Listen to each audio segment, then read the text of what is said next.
Inizio di settembre con una situazione tranquilla dal punto di vista delle scorte per i bacini della Sardegna che, nonostante una delle estati più calde di sempre che ha messo in difficoltà vaste zone d'Italia vocate all'agricoltura, hanno garantito l'approvvigionamento al sistema agricolo sardo.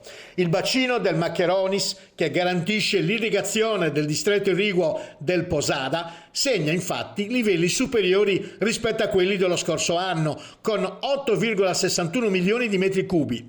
Il bacino attualmente contiene risorsa idrica per il 37,71% della sua portata massima, che è di oltre 22 milioni di metri cubi.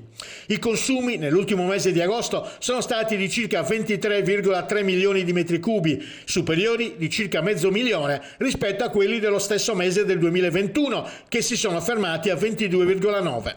Siamo in una situazione di tranquillità per quanto riguarda la disponibilità della risorsa, ha spiegato Ambrogio Guiso, presidente del Consorzio di bonifica della Sardegna centrale. I recenti lavori, che hanno permesso di invasare maggiori quantità d'acqua nella diga del Maccheronis, hanno garantito di affrontare una delle estati più calde grazie al riempimento del bacino la scorsa primavera.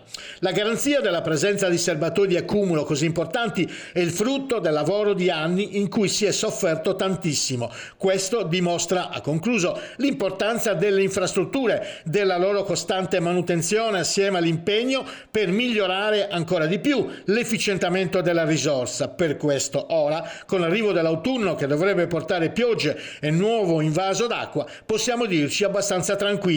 Anche l'invaso di Pedra e Ottoni sul lago del Cedrino, al momento con 7,23 milioni di metri cubi d'acqua, è al 45% della sua massima capienza.